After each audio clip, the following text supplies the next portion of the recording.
স্বাধীনতার ৫৫ বছর পর দেশের ২০ কোটি মানুষের কাছে প্রশ্ন, বলুন তো বাংলাদেশ কেন স্বাধীন হয়েছিল? পাকিস্তানিরা আমাদের উপর অনেক অত্যাচার নির্যাতন করেছিল, তাই কি নির্যাতন করেছিল আপনি কি জানেন? ২১শে ফেব্রুয়ারিতে মোট কতজন মানুষ মারা গিয়েছিল? সালাম, রফিক, বরকত, জব্বার সহ সর্বোচ্চ ৭ জনের বেশি নাম কোথাও দেখাতে পারবেন না। ১৯৬৯-এর পুরো গণ অভ্যুত্থানে আমানুল্লাহ মোহাম্মদ আসাদুজ্জামান ওরফে আসাদ, মতিউর রহমান মল্লিক, ডক্টর শামসুজ্জোহা সহ সর্বোচ্চ ৫ জনের নাম বলতে পারবেন। যদিও উইকিপিডিয়া সহ বিভিন্ন জায়গায় বলা হয়ে থাকে ৫২ সালের ভাষা আন্দোলনে ৩৯ জন আর ৬৯-এর গণ অভ্যুত্থানে মোট ৬১ জন মারা গিয়েছিল। কিন্তু এই ৩৯ কিংবা ১০০ জনের নামের তালিকা আজ পর্যন্ত কোথাও প্রকাশ করতে পারেনি। ১৯৭১ সালে ভারত পাকিস্তান যুদ্ধের আগ পর্যন্ত এটাই ছিল পশ্চিম পাকিস্তানি শাসকদের হাতে পূর্ব পাকিস্তানের মৃত্যুর মোট সংখ্যা। পাকিস্তানের ব্যাপারে আমাদের যে ইতিহাস শেখানো হয়েছে তার পুরোটাই যে মিথ্যে তার প্রমাণ আমাদের চোখের সামনে আছে। পাকিস্তানি শাসকদের বিরুদ্ধে সব সময় একটি অভিযোগ করা হয়, পশ্চিম পাকিস্তানিরা নাকি আমাদের চরম বঞ্চিত করেছে আর ভারত আমাদেরকে স্বাধীনতা এনে দিয়েছে। যে কারণে ভারতের প্রতি আমাদের সারা জীবন কৃতজ্ঞ থাকতে হবে আর পাকিস্তানকে কাছেই ভিড়তে দেওয়া যাবে না, কারণ তারা আমাদের চিরশত্রু। অথচ রাজনৈতিক কামড়াকামড়িতে দুই পাকিস্তান আলাদা হবার পর থেকে দুই পাকিস্তানেরই ক্ষতি হয়েছে। পশ্চিম পাকিস্তানের অর্থনৈতিক ক্ষতি হলেও বাংলাদেশের আমছালা দুটোই গিয়েছে আর মাঝখানে লাভবান হয়েছে ভারত।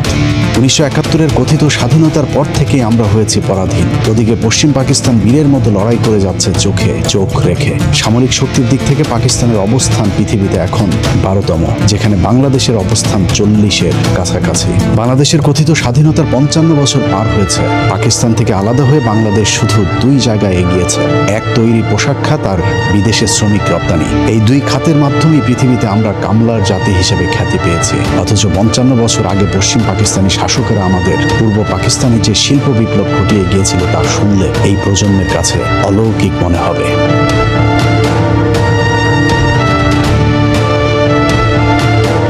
পশ্চিম পাকিস্তান ছিল পৃথিবীর প্রাচীন সভ্যতার অগ্রগামী জনপদের একটি। ১৯৪৭ সালে ব্রিটিশরা ভারত ছেড়ে যাবার সময় বাংলাদেশ অর্থাৎ পূর্ব পাকিস্তানে ছিল শুধু একটি বিশ্ববিদ্যালয়, অথচ পশ্চিম পাকিস্তানে তখন ১১টি বিশ্বের বিখ্যাত বিশ্ববিদ্যালয় ছিল। বিদ্যে বুদ্ধি সব দিক থেকে এগিয়ে থেকেও তারা আমাদের অবহেলা করেনি, বরং টেনে তুলে ধরতে চেয়েছিল। যদিও আমাদের চেতনার যাতনা ২৩ বছরের বেশি দুই পাকিস্তানকে একসাথে থাকতে দেয়নি। পাকিস্তানি শাসকেরা ২৩ বছরে আমাদের পূর্ব পাকিস্তানে যে শিল্প বিপ্লব ঘটিয়েছিল তার পরের ৫৫ বছর পাকিস্তানিদের রেখে যাওয়া সেই শিল্প কলকারখানাগুলো শুধু বন্ধই করা হয়েছে। নতুন করে কোনো শিল্প গড়ে তুলতে পারেনি স্বাধীন বাংলাদেশ। অথচ পাকিস্তান আমলে এদেশে ঘটে গিয়েছিল নীরব এক শিল্প বিপ্লব, যে ইতিহাস আমাদের পুরো এক প্রজন্মকে জানতেই দেওয়া হয়নি। বাংলাদেশের পাটকে পাকিস্তান আমলে বলা হতো সোনালী আঁশ, কিন্তু পাটের স্বর্ণযুগ এমনিতেই আসেনি। পাকিস্তানি শাসকদের পরিকল্পনায় বাংলাদেশে গড়ে তোলা হয়েছিল আদমজি জুট মিল। শুনলে অবাক হবে, নারায়ণগঞ্জ শহরে অবস্থিত আদমজি জুট মিলটি তৎকালীন পৃথিবীর বৃহত্তম পাটকল ছিল। ১৯৫০ সালে প্রতিষ্ঠিত আদমজি জুট মিলটি তৎকালীন পশ্চিম পাকিস্তানের বাওয়া পাটকলের আদলে তৈরি করা হয়েছিল, যেখানে উৎপাদিত উন্নত মানের পাটজাত দ্রব্য সারা পৃথিবীতে রপ্তানি করা হতো। বিশেষ করে ইউরোপের দেশগুলোতে পাকিস্তানের পাটজাত দ্রব্যের ব্যাপক চাহিদা ছিল। স্কটল্যান্ডের ড্যান্ডি শহরের নাম অনুসারে আদমজি জুট মিলকে প্রাচ্যের ড্যান্ডি বলা হতো। সেই প্রতিষ্ঠিত শিল্পটি কথিত দেশ স্বাধীন হবার পর শেখ মুজিবের পরিবারের লুটপাটে ধ্বংস হয়ে গিয়েছে। বাংলাদেশ বর্তমানে শতভাগ কাগজ আমদানি করলেও ৫৫ বছর আগে আমরা কাগজ রপ্তানি করতাম।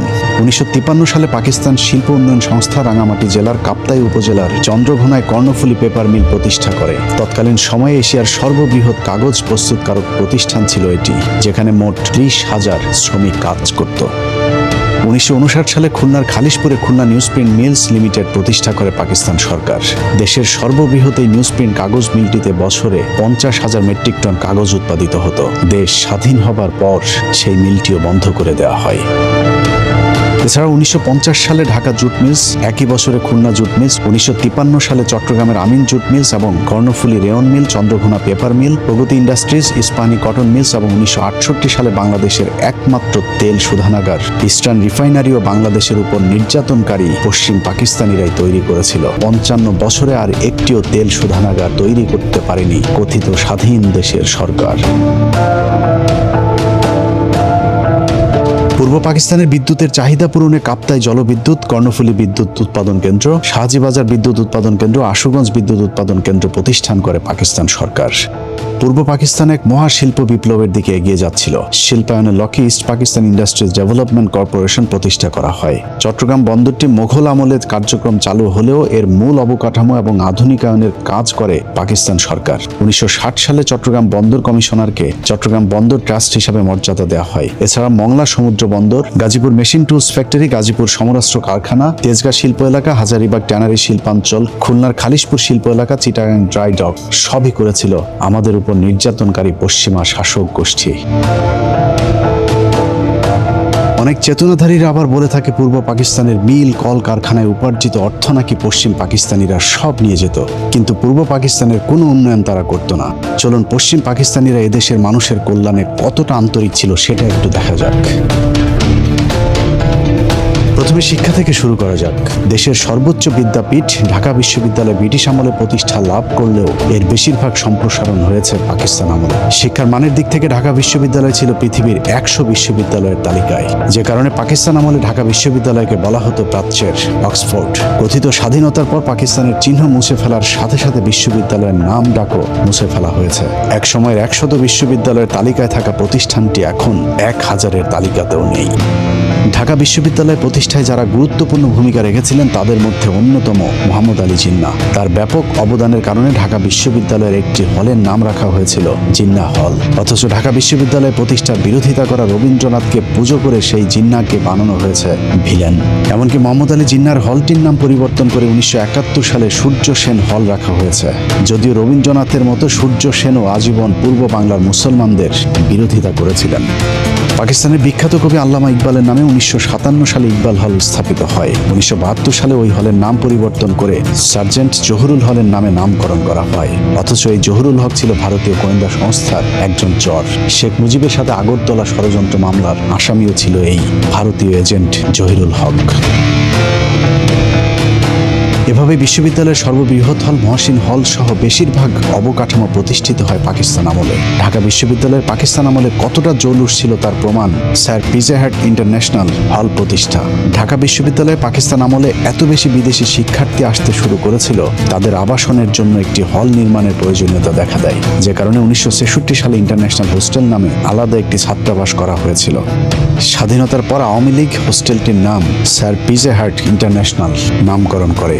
ঢাকা বিশ্ববিদ্যালয়ের আদলে 1953 সালে রাজশাহী বিশ্ববিদ্যালয়, 1966 সালে চট্টগ্রাম বিশ্ববিদ্যালয় এবং 1970 সালে জাহাঙ্গীরনগর বিশ্ববিদ্যালয় প্রতিষ্ঠা করে পাকিস্তান সরকার। পূর্ব পাকিস্তান কৃষি বিশ্ববিদ্যালয়ের নামে বর্তমান বাংলাদেশ কৃষি বিশ্ববিদ্যালয়টি 1961 সালে পাকিস্তান সরকার প্রতিষ্ঠা করেছিল। বাংলাদেশের সর্বোচ্চ মেধাবীদের বিদ্যাপীঠ বাংলাদেশ প্রকৌশল বিশ্ববিদ্যালয় বুয়েট 1962 সালে পাকিস্তান সরকার প্রতিষ্ঠিত করে। যে সমমানের কোনো প্রতিষ্ঠান বাংলাদেশ 55 বছরে প্রতিষ্ঠা করতে পারেনি, বরং দিন দিন বুয়েট সহ ঢাকা বিশ্ববিদ্যালয়ের মান নষ্ট করা হয়েছে। মাত্র 23 বছরে পাকিস্তান মোট 4টি প্রকৌশল বিশ্ববিদ্যালয় প্রতিষ্ঠা করেছে, যেখানে 55 বছরে বাংলাদেশ সরকার করেছে মাত্র একটি। 1964 সালে রাজশাহী প্রকৌশল ও প্রযুক্তি বিশ্ববিদ্যালয় রুয়েট, 1968 সালে চট্টগ্রাম প্রকৌশল ও প্রযুক্তি বিশ্ববিদ্যালয় চুয়েট এবং 1969 সালে কুয়েট প্রতিষ্ঠা করে পাকিস্তানিরা। প্রযুক্তিগত দিক থেকে এদেশের মানুষকে গড়ে তুলতে পাকিস্তানিরা যে প্রযুক্তি বিশ্ববিদ্যালয়গুলো করে গিয়েছিল, চেতনাধারীরা সেই প্রতিষ্ঠানগুলোকে আজ তিলে তিলে শেষ করে দিয়েছে। পাকিস্তানের সামরিক কর্মকর্তা এবং সাবেক প্রেসিডেন্ট আইয়ুব খানের 11 বছরের শাসনকাল ছিল বাংলাদেশের স্বর্ণযুগ। তৎকালীন পূর্ব পাকিস্তানে উন্নয়নের এক পসরা সাজিয়ে বসেছিল পাকিস্তান সরকার। ঢাকা শহরে Notre Dame college, residential college, Viqarunnisa Noon school and college সহ শীর্ষ 21টি কলেজ প্রতিষ্ঠা ছাড়াও ময়মনসিংহের Ananda Mohan college, Rangpur Carmichael college, Pabna Edward college, বরিশালের বিএম কলেজ, কারিগরি ও বিশেষায়িত কলেজ সহ অসংখ্য মানসম্পন্ন শিক্ষা প্রতিষ্ঠান প্রতিষ্ঠা করেছিল আইয়ুব খানের সরকার। যে সমমানের কলেজ 55 বছরে নতুন করে একটিও করতে পারেনি কথিত স্বাধীন দেশের সরকার প্রধানেরা। কারিগরি শিক্ষার মান উন্নয়নে তৎকালীন পাকিস্তান সরকার 1955 সালে ঢাকা পলিটেকনিক ইনস্টিটিউট, 1962 সালে চট্টগ্রাম পলিটেকনিক সহ মোট 17টি পলিটেকনিক ইনস্টিটিউট প্রতিষ্ঠা করেছিল। পাকিস্তান সরকারের দেখানো পথ ধরে পরবর্তীতে বাংলাদেশ সরকার 55 বছরে 32টি পলিটেকনিক ইনস্টিটিউট প্রতিষ্ঠা করে, কিন্তু এগুলো পাকিস্তানের প্রতিষ্ঠিত পলিটেকনিকগুলোর মানের ধারে কাছেও যেতে পারেনি। এছাড়া teachers training college, college of home economics, শারীরিক শিক্ষা কলেজ, সার্ভে ইনস্টিটিউট সহ কারিগরি শিক্ষার সবগুলো শিক্ষা প্রতিষ্ঠানই 60-এর দশকে আইয়ুব খানের শাসন আমলে প্রতিষ্ঠিত। বর্তমান বাংলাদেশ টেক্সটাইল বিশ্ববিদ্যালয় বুটেক্সের পূর্ব নাম ছিল ইস্ট পাকিস্তান টেক্সটাইল ইনস্টিটিউট, যা 1955 সালে পাকিস্তান আমলে প্রতিষ্ঠা করা হয়। ঢাকা আণবিক শক্তি কেন্দ্র, বাংলাদেশ কৃষি গবেষণা ইনস্টিটিউট, কৃষি বিশ্ববিদ্যালয় Mymensingh, ICDDRB forest research institute, jute research institute এবং চট্টগ্রাম কারিগরি প্রশিক্ষণ কেন্দ্র চালু করে হানাদার পাকিস্তানি সরকার। ব্রিটিশদের 200 বছরের শাসন আমলে বাংলাদেশে শুধুমাত্র একটি মেডিকেল কলেজ প্রতিষ্ঠিত করেছিল ব্রিটিশ সরকার, যেটি বর্তমান ঢাকা মেডিকেল কলেজ হাসপাতাল। যদিও সে সময় এর কার্যক্রম ছিল অত্যন্ত সীমিত। পাকিস্তানের 23 বছরে পূর্ব পাকিস্তানের নাগরিকদের জন্য চিকিৎসা সেবায় ব্যাপক কর্মসূচি হাতে নিয়েছিল পাকিস্তান সরকার, যাদের অক্লান্ত পরিশ্রমে ঢাকা মেডিকেলের বর্তমান আধুনিক রূপ দেওয়া হয়। তাদের মধ্যে বেশিরভাগই পাকিস্তানি চিকিৎসাবিদ। এসব চিকিৎসকদের মধ্যে উল্লেখযোগ্য ফরেন্সিক মেডিসিনে doctor M Hossain, neurologist Muzaffar Khan, pharmacology বিভাগের প্রফেসর আলতাফ আহমেদ, প্যাথোলজি বিভাগে প্রফেসর আনোয়ার আলী এবং ডাক্তার কাজী আব্দুল খালেক, স্ত্রীরোগ ও প্রসূতিবিদ্যায় প্রফেসর হাবিবউদ্দিন আহমেদ ও প্রফেসর হুমায়া সাইদ, মেডিসিন বিভাগে অধ্যাপক নোয়াব আলী ও প্রফেসর মোহাম্মদ ইব্রাহিম, সার্জারি বিভাগে লেফটেন্যান্ট কর্নেল গিয়াসউদ্দিন এবং প্রফেসর আমির উদ্দিন প্রমুখ, যাদের সকলেই পাকিস্তানি চিকিৎসক ছিলেন। ঢাকা মেডিকেল ছাড়াও 1957 সালে চট্টগ্রাম মেডিকেল কলেজ, 1958 সালে রাজশাহী মেডিকেল কলেজ, 1962 সালে ময়মনসিংহ মেডিকেল কলেজ, একই বছর সিলেট মেডিকেল কলেজ এবং পরের বছর 1963 সালে স্যার সলিমুল্লাহ মেডিকেল কলেজ সবই পাকিস্তান সরকার প্রতিষ্ঠিত করেছিল। এছাড়া শেরেবাংলা মেডিকেল কলেজ প্রতিষ্ঠা করা হয় 1968 সালে, রংপুর মেডিকেল কলেজ প্রতিষ্ঠা করা হয় 1970 সালে, 1965 সালে institute of post graduate medical research বা IPGMR প্রতিষ্ঠা করে পাকিস্তান সরকার, বর্তমানে যেটিকে আমরা পিজি হাসপাতাল হিসেবে চিনি। 55 বছরে এই মানের কোনো পোস্ট গ্রাজুয়েট রিসার্চ ইনস্টিটিউট প্রতিষ্ঠা করতে পারেনি বাংলাদেশের সরকারেরা।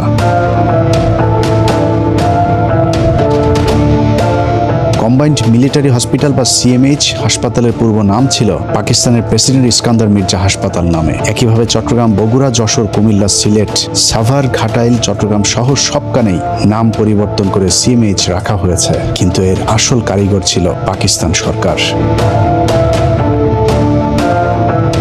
অনেকে বলে থাকে সশস্ত্র বাহিনীর চাকরির ক্ষেত্রে পাকিস্তানকে বঞ্চিত করা হতো, কিন্তু বাস্তবতা হলো সুঠাম দেহের অধিকারী পাকিস্তানিদের জন্য ব্রিটিশ এবং জার্মানির আদলে অনেক আগে থেকে ক্যাডেট কলেজ প্রতিষ্ঠা করা হয়েছিল পশ্চিম পাকিস্তানে, কিন্তু পূর্ব পাকিস্তানে 1947 সালের আগ পর্যন্ত কোনো ক্যাডেট কলেজে ছিল না। পশ্চিম পাকিস্তানের সরকার সেই বৈষম্য দূর করতে 1958 সালে ফৌজদারহাট ক্যাডেট কলেজ, 1963 সালে ঝিনাইদহ ক্যাডেট কলেজ এবং মির্জাপুর ক্যাডেট কলেজ, সবশেষ 1965 সালে রাজশাহী ক্যাডেট কলেজ প্রতিষ্ঠা করেছিল পাকিস্তান সরকার, যাতে পূর্ব পাকিস্তানের নাগরিকেরাও সশস্ত্র বাহিনীতে যোগদানের জন্য দক্ষ হয়ে উঠতে পারে। এখনো পাকিস্তান সরকারের তৈরি করে দিয়ে যাওয়া সেই ক্যাডেট কলেজগুলোই বাংলাদেশ সেনাবাহিনীকে টিকিয়ে রেখেছে।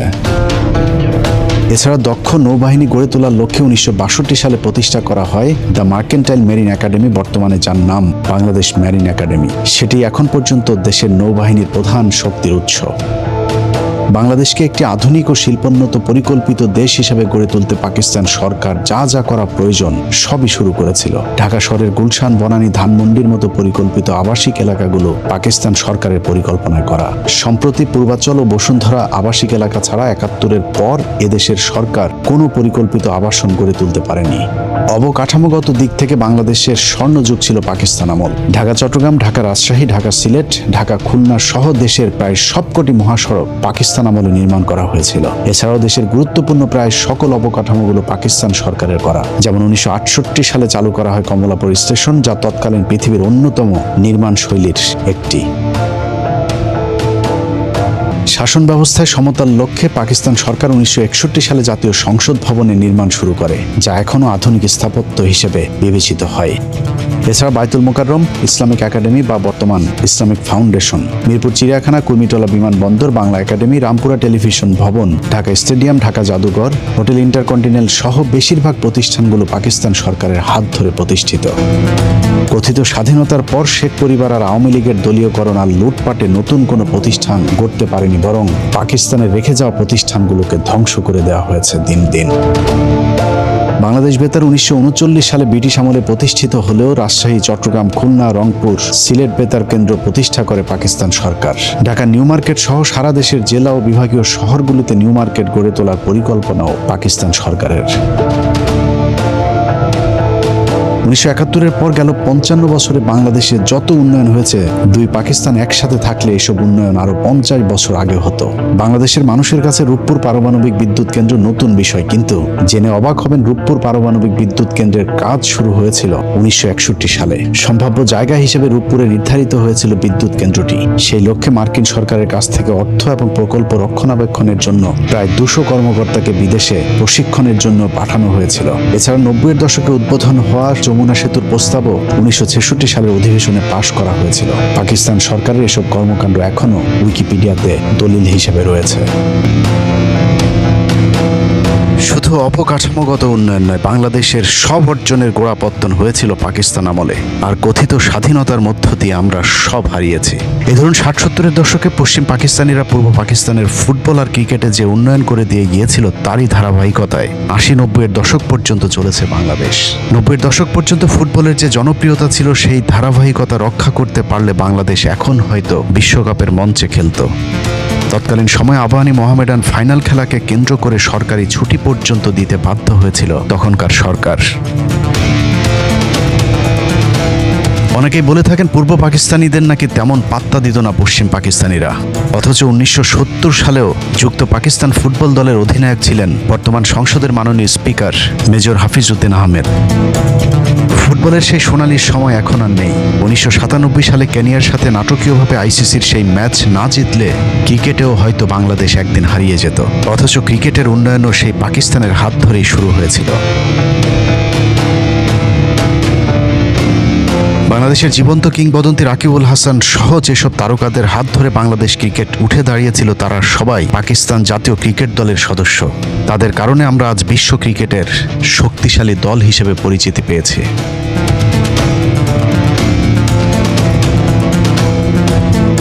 একই অবস্থা সংস্কৃতি অঙ্গনেও।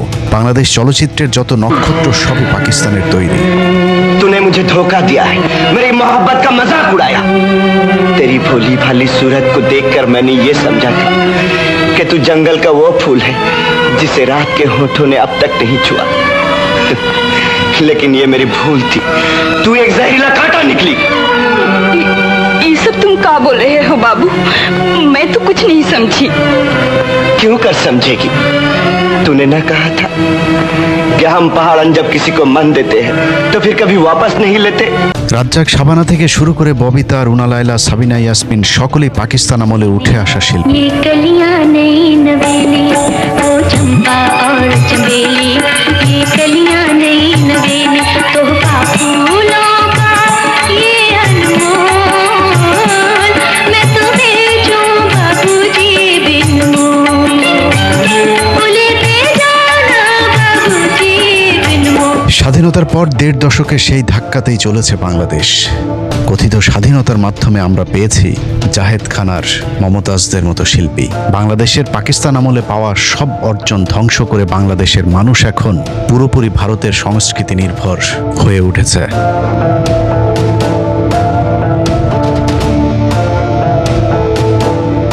এটাই আমাদের 23 বছরের বঞ্চনার ইতিহাস।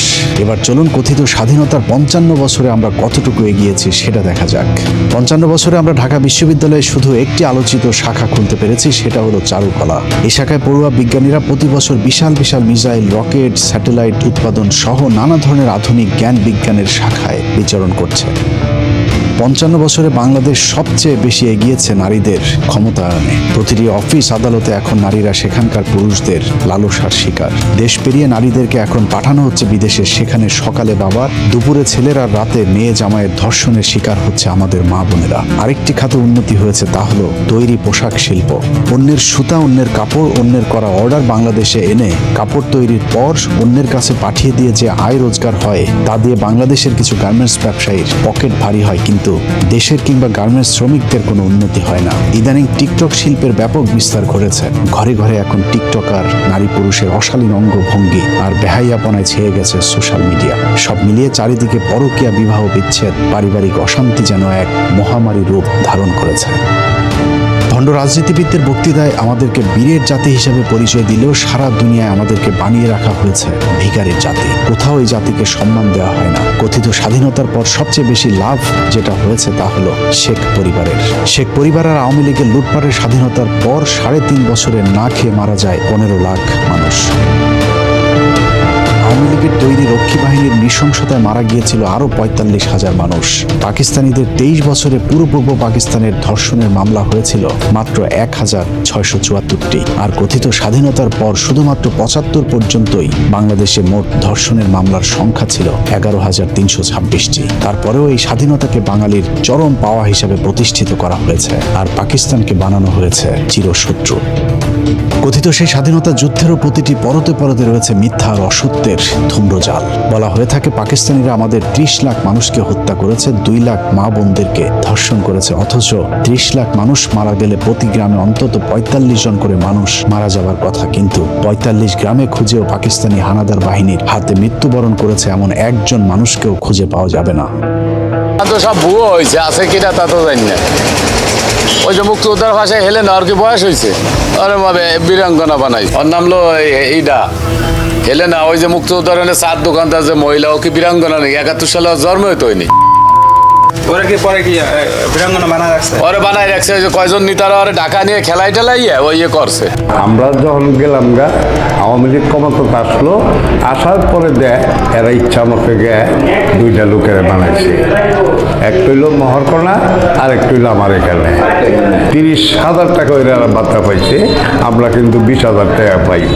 এই যে বানাইছে এইটারা 50% বাক কইরা এই কয়েকটা নিচে নেশায় এইটা করছে। যে সমস্ত বীরঙ্গনা ইতিমধ্যে বিগত 15 বছর বা 17-18 বছরের মধ্যে যাদের নাম ধাম শোনা যাইতেছে এবং যারা আমাদের ওই নিয়মিত বেতন ভাতা পাইতেছে, এটা একেবারেই একটা কমপ্লিট একটা মিথ্যা প্রবঞ্চনার মাধ্যমে, যেটার কোনো বেসিক নাই, কোনো ভিত্তি নাই। বলা হয়েছে নারীদেরকে নির্যাতন করা হয়েছে, 2 লাখ নারীর কথা। 2 লাখ হোক 1 লাখ হোক, এটা আমাদের লজ্জা। কয়টা নারী থানায় যে মামলা করছে আমি নির্যাতিত হয়েছি আমার জানা নাই, কেননা থানার ওসিগুলি ছিল বাঙালি। আমাকে পাঠানো হলো 10 জন নারী রেপ হয়েছে চৌগাছা এলাকায়। চৌগাছা এলাকা হলো যশোর একটা অংশ, যেখানে ট্যাঙ্ক যুদ্ধ হয়েছে। এখানে 10 জন নারীর ধর্ষণের কথা বলা হয়েছে। আমি সরজমিনে যাই, কোনো নারীকে পাই নাই। নারী পাওয়া গেছে, কেউ স্বীকার করে না আমরা রেপ হয়নি, মিথ্যা কথা। কথিত 30 লাখ শহীদের 30,000-এর নামও আজ পর্যন্ত কোনো সংস্থা দিতে পারেনি। এমনকি বাংলাদেশ সরকারের পক্ষ থেকে বারবার আবেদন করার পরেও জাতিসংঘ 1971 সালের মুক্তিযুদ্ধের ঘটনাকে গণহত্যা হিসেবে স্বীকৃতি দেয়নি। তারপরেও ভারতের তৈরি করা ইতিহাসের গীত আমরা 55 বছর ধরে গেয়েই চলেছি। 2 লাখ ধর্ষণের যে আজগুবি গল্প বানানো হয়েছিল, সেগুলিও মিথ্যা, ভিত্তিহীন। সারা দেশে ঘুরে যে কজন কথিত বীরাঙ্গনা পাওয়া যাবে, তারাও এলাকায় চিহ্নিত দেহ ব্যবসায়ী। কেউ কেউ সরকারি ভাতার জন্য নিজেদের নামের সাথে বীরাঙ্গনা যুক্ত করেছে। নিয়ে 2 জন পাক বাহিনী সিরিয়াল হইলে আমার কি করছে করতে বই খালায় আমি জানি না। ওনরা নিয়ে কেমন নিয়ে কি আসছিল, এরপরে ওই কমান্ডারে আর কি উদ্ধার করছে। খালায় সঠিক খবর করতে পারবো। কেউ কোনো ফিন্দনে কাপড় রাখে নাই, মাথায় চুল রাখে নাই, সব ফালাই দিছে কাটটা। উদ্ধার করার পরে এই হেমায়ত বাহিনী আনলো। এরপর আইনে আবার শেখ মুজিবের দ্বারে পাইলো। শেখ মুজিবের কাছে আমাকে নির্যাতনী হিসাবে গ্রহণ করিয়ে নিছে। অনেক কিছুই হয়েছে গ্রহণ করিয়ে পর আমরা যে জন্যে বাপের দেশে কেউ ঠাই পাইনি। ওই সময় শেখ মুজিবের দেখছিলেন? হ্যাঁ, শেখ মুজিবের দেখিনি। তাই যুদ্ধের সময় মুজিবের সাথে কোথায় দেখা হচ্ছিল আপনাদের? গোপালগঞ্জে? গোপালগঞ্জ না ঢাকা বয়ে জানি করতে না, সাথে এইরকম গোপালগঞ্জ নাহলে ঢাকা। পাক শাকের কাজ করতাম, তখন বললো যে কে কোন কাজ করতে পারবি বল। আমি কে ভাই, আমি একটা বিস্ফোরণ তৈরি করি যুদ্ধের মধ্যেই। তখন আমি কি করলাম, একটা পাঁচফোড়ন তৈরি করলাম, কিছু ছাই, তামুকের ফাঁকি, মরিচের ফাঁকি দিয়ে ছোট্ট ছোট্ট করে গোল্লা বানাইয়া এক একজনের হাতে দিতাম। অনেক মানুষ ছিল, এদেরকে হাতে দিতাম, ওরা গাছের গায়ে গায়ে থাকতো। যখন ওইটা যখন পড়তো, তখন ওরা আসলে ভরা ছিঁড়ে মারলে ভরা ওকে নাক মুখ চোখ মুখ কানা হয়ে যেত গা। তখন ওদের অস্ত্র মস্ত্র আমরা চিনে এনে মুক্তিযোদ্ধাদেরকে দিতাম। বহু অপারেশন করছি আমরা নিজের হাতে, না হইলে কমসে কম আমার এই হাত দেয়, না হইলে 2 থেকে 500 আমি মারছি। আমি 11 জনের জীবিত অবস্থায় তাদের পুরুষঙ্গ কেটে লেছিলাম কাঁচি দিয়া, বককাচি দিয়ে কাইটটা আমি টাকি মাছের মতন শুটকি দিছিলাম। এভাবে পাকিস্তানিদের সাথে আমাদের চরম দূরত্ব তৈরি করে আমাদেরকে পরাধীন করে রেখেছে ভারত। একটি স্বাধীন জাতি হিসেবে ন্যূনতম সম্মানটুকু আমাদের নেই। পৃথিবীর সবচেয়ে ভয়ঙ্করতম সীমান্তে আমরা বসবাস করি, যেখানে প্রতিদিন পাখির মতো মানুষ হত্যা করলেও তার কোনো বিচার নেই। অথচ পাকিস্তান আর্থিকভাবে খুব সচ্ছল হতে না পারলেও তারা সম্মান নিয়ে বেঁচে আছে। 71-এর যুদ্ধের ধকল এখনো কাটিয়ে উঠতে পারেনি দেশটি। যদিও পাকিস্তানের ব্যাপারে আমাদেরকে যেভাবে জানানো হয় পরিস্থিতি তার সম্পূর্ণ বিপরীত। বাংলাদেশের মানুষকে, বিশেষ করে শাহরিয়ার কবির, বাংকার যোদ্ধা, জাফর ইকবালদের মতো কিছু প্রগতিশীলদেরকে যদি জিজ্ঞেস করা হয় পাকিস্তান সম্পর্কে 2-4 লাইন বলে যান, তাহলে তারা আপনার সামনে যে চিত্র তুলে ধরবে তা যদি সার সংক্ষেপ করা হয় তাহলে ঠিক এমন দাঁড়াবে। পাকিস্তান অত্যন্ত গরিব, পিছিয়ে পড়া একটি দেশ। এই দেশে স্কুল কলেজ কিছুই নেই, শুধু কয়েকটি কওমি মাদ্রাসা আছে যেখানে ককটেল বানানোর প্রশিক্ষণ দেওয়া হয়। যেই ককটেল দিয়ে ভারতের সাথে সীমান্তে তারা যুদ্ধ করছে। পাকিস্তানে কোনো মিল, কল কারখানা কিছুই নেই, যে কারণেই তারা তাদের নিত্য প্রয়োজনীয় জিনিস থেকে শুরু করে ইলেকট্রিক পণ্য, এমনকি মোটরসাইকেল, গাড়ি সবই বাংলাদেশ থেকে আমদানি করে। ওই দেশে কোনো রাস্তাঘাট, ফ্লাইওভার তো দূরের কথা, পায়ে হাঁটার মতো কোনো রাস্তাও তৈরি করতে পারেনি পাকিস্তান সরকার। পাকিস্তানের নারীরা কাঁথা কম্বল গায়ে দিয়ে রাস্তায় বের হয়। লেখাপড়া, চাকরি বাকরি তো দূরের কথা, কোনো নারী রাস্তায় বের হলেই তার গলা কেটে ফেলে পাকিস্তানিরা। কিন্তু বাস্তবতা অন্যরকম। পাকিস্তান এখন পৃথিবীর অন্যতম পরাশক্তি। তারা নিজেরাই এখন ফাইটার জেট তৈরি করছে। মহাকাশেও আমেরিকা, চীনের সাথে তাল মিলিয়ে চলছে পাকিস্তান। ভারতের সাথে পাল্লা দিয়ে সামরিক খাতে বিশাল বিনিয়োগের কারণে অন্যান্য ক্ষেত্রে কিছুটা পিছিয়ে পড়লেও তাদের অবকাঠামোগত উন্নয়ন ঈর্ষণীয়। বিশাল বিশাল সেতু, সড়ক, মহাসড়ক, পর্যটন জোন, চীনের সাথে পৃথিবীর সবচেয়ে ব্যয়বহুল কারাকোরাম হাইওয়ে থেকে শুরু করে কি নেই এখন পাকিস্তানের। দক্ষিণ এশিয়ার সবচেয়ে পরিকল্পিত শহর পাকিস্তানের রাজধানী ইসলামাবাদ। পাকিস্তানের উত্তরাঞ্চলে অবস্থিত গিলগিট বালগিস্তানকে বলা হয় প্রাচ্যের সুইজারল্যান্ড। পাকিস্তানের এত সব সফলতার পরেও ভারতীয় মিডিয়ার দাপটে বিশ্বের বুকে কোন ঠাসা দেশটি। ভারতের অর্থে পাকিস্তানের ভেতরে বিভিন্ন সন্ত্রাসী সংগঠন ইসলামের নামে সন্ত্রাসবাদ চালিয়ে যাচ্ছে। পৃথিবীর কাছে পাকিস্তানকে উপস্থাপন করা হয়েছে এক সন্ত্রাসবাদী রাষ্ট্র হিসেবে, যে কারণে সারা বিশ্বে নেতিবাচক রূপে উপস্থাপিত হচ্ছে পাকিস্তান। সে একই কৌশল বাংলাদেশেও বাস্তবায়নের ষড়যন্ত্র চালিয়ে যাচ্ছে ভারত। এর আগে 5ই আগস্টের আগে কৃত্রিম জঙ্গি নাটক সাজিয়ে বাংলাদেশের মানুষকে হত্যা করেছে তারা। কিন্তু 5 তারিখের পর আওয়ামী লীগ নেই, জঙ্গিও নেই। পুরাতন কৌশলে সুবিধা করতে না পেরে তেহরিকে তালেবানের নামে ভারতীয় গোয়েন্দা সংস্থা নতুন খেলা শুরু করেছে, কিন্তু সেখানেও বাদ সেজেছে পাকিস্তান। ভারতীয় সেই ষড়যন্ত্রের হাত থেকে পাকিস্তান বাংলাদেশকে বাঁচিয়েছে, যে কারণে বাংলাদেশের আসন্ন বিপদ থেকে বাঁচার জন্য পাকিস্তানের সাথে এক হয়ে লড়তে হবে ভারতের বিরুদ্ধে। দুই পাকিস্তান একসাথে থাকার 23 বছরে পশ্চিম পাকিস্তানিরা আমাদের সাথে কি আচরণ করেছে সেটা শুরুতেই আলোচনা করা হয়েছে। তারপরেও যুক্তির খাতিরে মনে করুন পাকিস্তান আমাদের সাথে অনেক বৈষম্য করেছে, তারপরেও পাকিস্তানকে আমাদের দরকার, কারণ শত্রুর শত্রু সব সময় বন্ধু। পাকিস্তান বাংলাদেশকে সব ধরনের সামরিক সহযোগিতা দিতে প্রস্তুত। অতএব পাকিস্তানকে আমাদের বন্ধুর মতো পাশে চাই। যারা 71-এর অজুহাতে পাকিস্তানের সাথে বাংলাদেশের সম্পর্ক নষ্ট করতে চাইবে তারাই ভারতীয় আসল দালাল। তারা সব সময় চায় আমরা ভারতের মুখাপেক্ষী হয়ে থাকি। 71 সালের যুদ্ধকে বারবার টেনে এনে দুই পাকিস্তানের মধ্যে সম্পর্কের ফাটল ধরানো হয়। পাকিস্তানের মানুষ যখন পারমাণবিক শক্তি অর্জন করে মঙ্গল গ্রহে যাবার গবেষণা করছে, চেতনার বাংলাদেশ তখন মঙ্গল শোভাযাত্রা নিয়ে ব্যস্ত। অতএব সময় এসেছে সিদ্ধান্ত নেবার। মাথা উঁচু করে থাকতে চায় বাঙালি জাতি। পরাধীন হয়ে পৃথিবীর কোনো শক্তির কাছেই মাথা নত না করে সোজা হয়ে দাঁড়াতে চাই। আল্লাহ হাফেজ।